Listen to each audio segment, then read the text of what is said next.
하나님의 말씀을 함께 보시겠습니다. 오늘 우리에게 주신 하나님의 말씀 여호수아 13장 10절에서 13절까지 말씀 우리가 함께 보겠습니다. 제가 봉독하겠습니다. 또 말하되 살아계신 하나님이 너희 가운데에 계시사 가나안 족속과 헷 족속과 히위 족속과 브리스 족속과 기르가스 족속과 아모리 족속과 여부스 족속을 너희 앞에서 반드시 쫓아내실 줄을 이것으로써 너희가 알리라. 보라, 온 땅에 주의 언약궤가 너희 앞에서 요단을 건너가나니 이제 이스라엘 지파 중에서 각 지파에 한 사람씩 12명을 택하라. 온 땅에 주 여호와의 궤를 맨 제사장들의 발바닥이 요단물을 밟고 멈추면 요단물 곧 위에서부터 흘러내리던 물이 끊어지고 한 곳에 쌓여 서리라. 아멘. 오늘은 삶이 된 말씀이라는 제목으로 우리가 하나님 아버지의 마음을 잠시 살펴보도록 하겠습니다. 우리는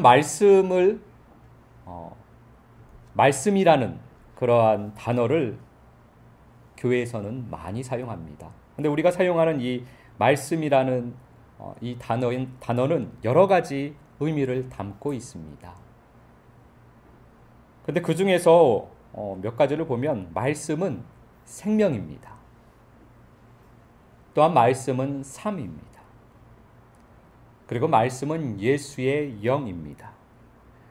그래서 말씀은 설명하고 설득하고 감동을 주는 도구가 아니라 선포하는 실제입니다.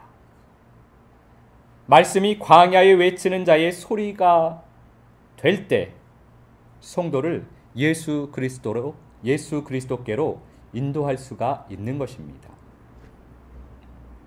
여호수아 3장 10절 말씀 우리가 함께 보도록 하겠습니다. 제가 봉독하겠습니다.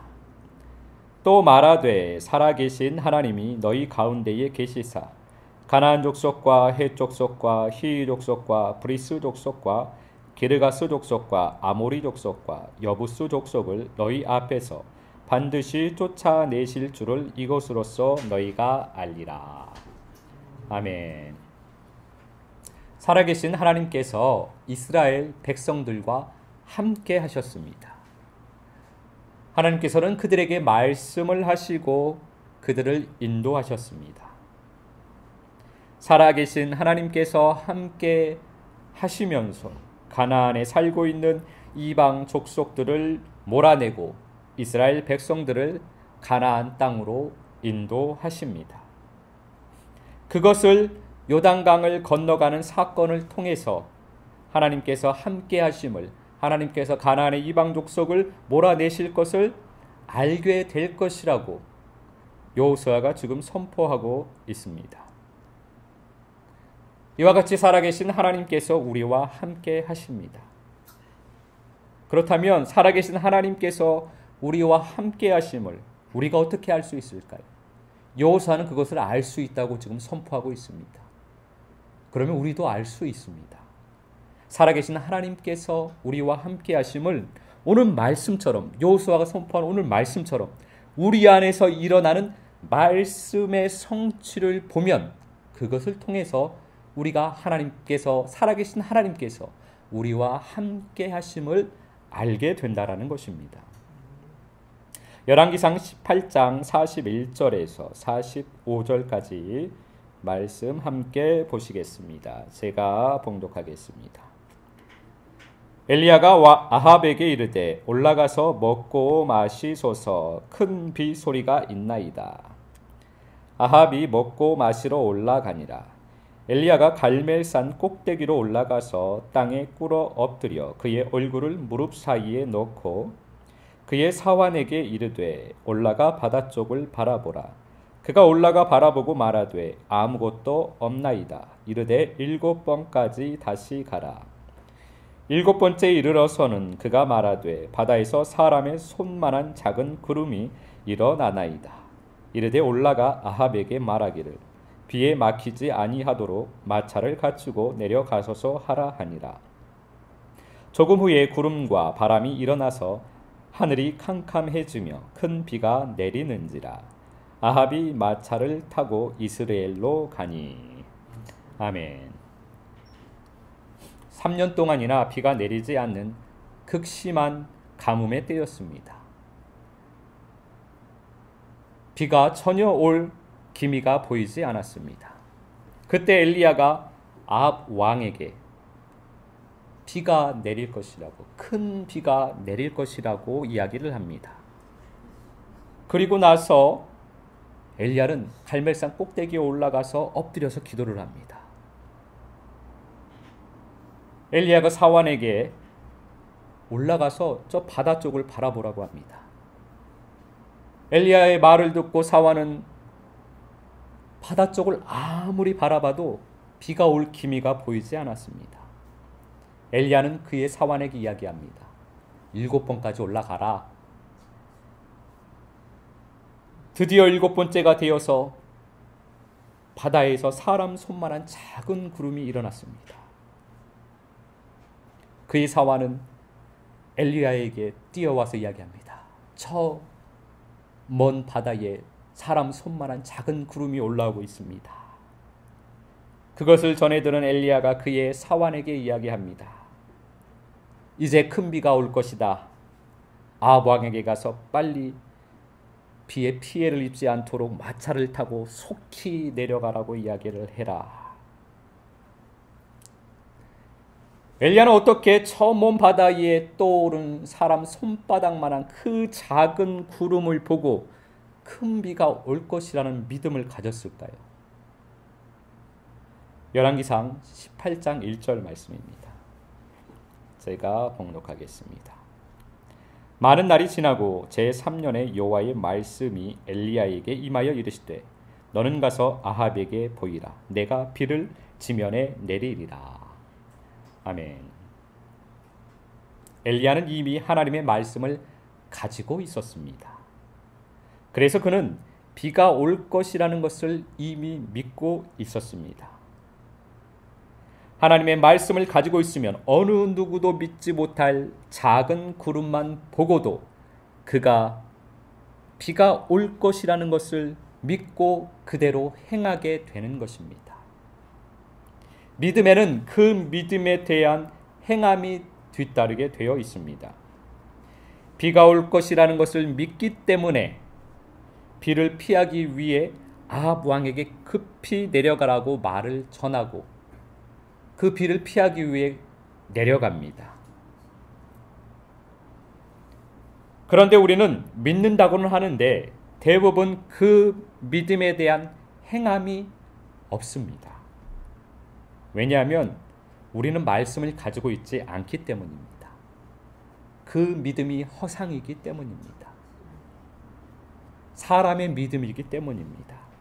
자기 믿음이기 때문입니다.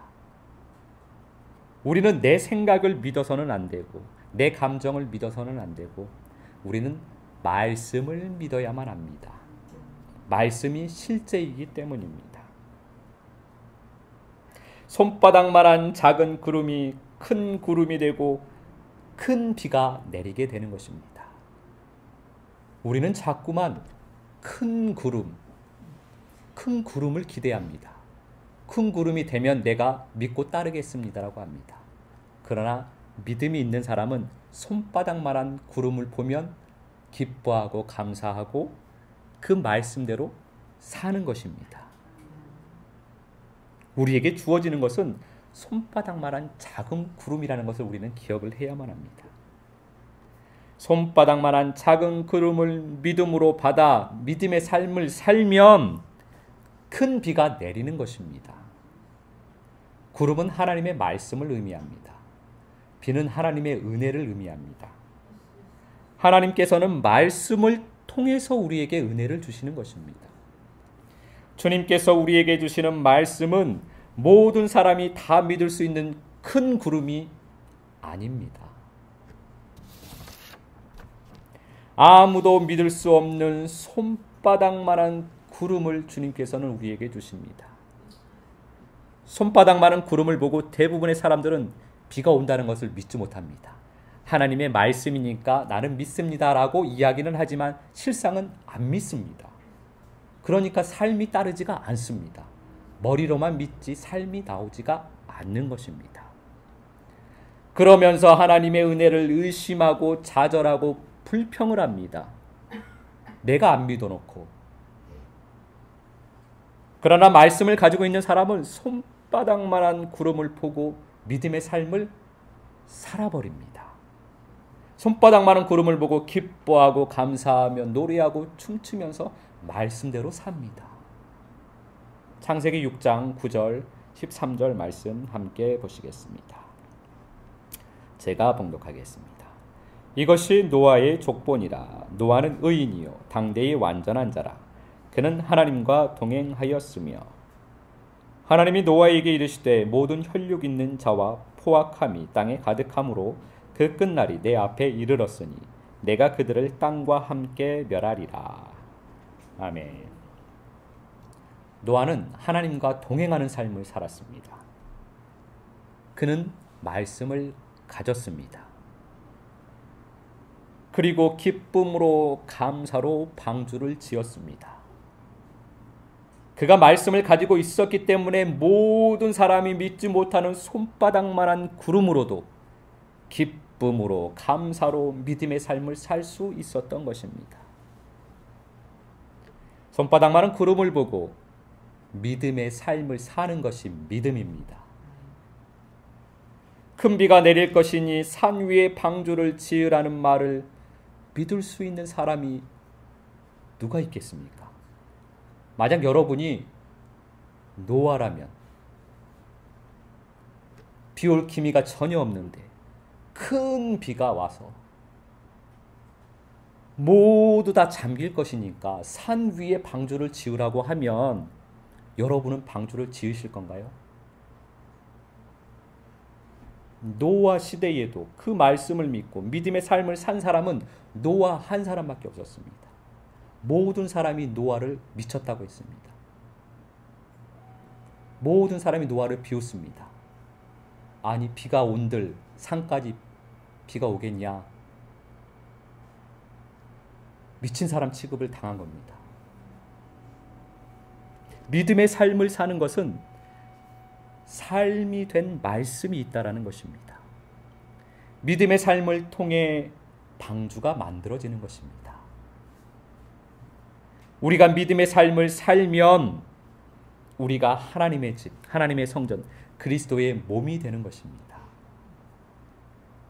말씀을 가졌다라는 것은 삶이 된 말씀이 있다라는 것을 의미합니다. 삶이 된 말씀이 있다라는 것은 주님과 동행하는 삶을 산다라는 것입니다. 노아가 하나님과 동행하였다라는 말은 그가 말씀을 가졌다라는 말씀이고 다른 말로는 삶이 된 말씀이 그는 있다라는 것입니다. 그랬으니 모두가 비웃어도 모두가 손가락질을 해도 노아는 말씀을 따라 산 위에 방주를 지은 것입니다. 다른 말로 하면 우리가 주님과 동행을 한다고 할 때 그 동행하는 실제는 말씀을 삶으로 사는 것을 의미합니다. 주님과 동행한다라는 것은 추상적인 개념이 아니라 실제라는 것입니다. 말씀을 내가 삶으로 살 때 그것이 주님과 동행하는 삶입니다. 요한복음 5장 19절 말씀 제가 봉독하겠습니다. 그러므로 예수께서 그들에게 이르시되 내가 진실로 진실로 너희에게 이르노니 아들이 아버지께서 하시는 일을 보지 않고는 아무것도 스스로 할 수 없나니 아버지께서 행하시는 그것을 아들도 그와 같이 행하느니라. 아멘. 예수님께서는 아버지의 말씀을 삶으로 사셨습니다.